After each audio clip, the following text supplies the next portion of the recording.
Please rise for the Pledge of Allegiance. I pledge allegiance to the flag of the United States of America, and to the republic for which it stands, one nation, under God, indivisible, with liberty and justice for all. Good morning, Cougars. I'm Alex Ad. And I'm Becca Debussy. And this is the SC Current, streaming straight to you.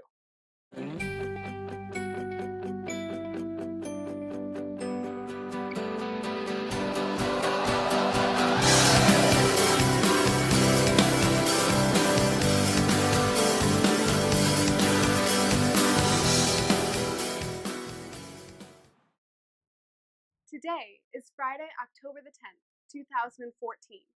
During 6th Hour, The Source will be distributing their first issue.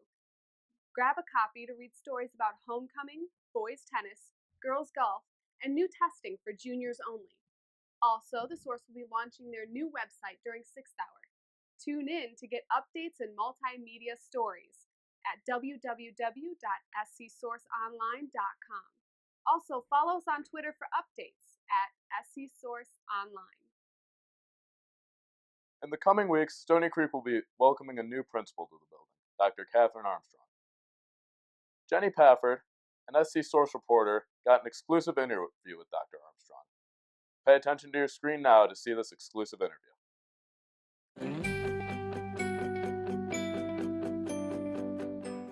Friendly and cheerful, Stony's new addition to the staff sat down with me on Friday, October 3rd to discuss her previous employment and profession.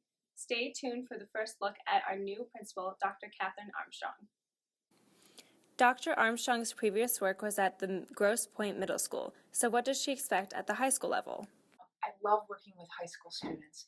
They have a maturity about them, they have a reasonableness about them, and they have a real sense that their future is in front of them. And that kind of ownership is exciting to me, and it's something that you don't see as much at the middle level, but it's one of the things that I love the most about working in high school, and I'm so glad to be back. After the difficulty of the beginning of the year, we wondered how Dr. Armstrong planned to boost morale like Mr. Grosky once did. There are times where you have rough starts and rough patches inside of years, and you need to know that things will be steady.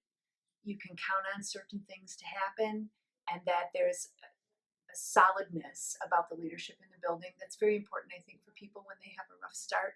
In addition, really paying attention to what the needs are that people have emotionally, academically, socially. When you're working through a rough start, you come through it, and you always will come through it. Does Dr. Armstrong plan to follow Mr. Grosky's footsteps or create her own? That is why we do the work that we do, and that's the best part of this job, is the relationships that you have with the people whom you serve and with staff and students, and I hope they feel the same way about them as I do, or the same way about me, rather, as I do about them.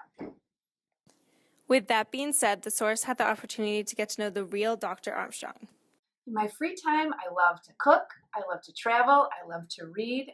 I've been redshirted this season, but I'm a dedicated runner. And I'm working on an injury now, but hopefully that'll get better and I can get back to doing some racing. That's part of what I love to do. We all look forward to welcoming Dr. Armstrong in the next few weeks. This is Jennifer Pafford for The Current. Now back to you, Becca and Alex. And that is our show. I'm Alex Ad. And I'm Becca Debussy, and this was the SC Current. Have a magnificent day, Cougars. But before we go, here's a video on homecoming from Student Council.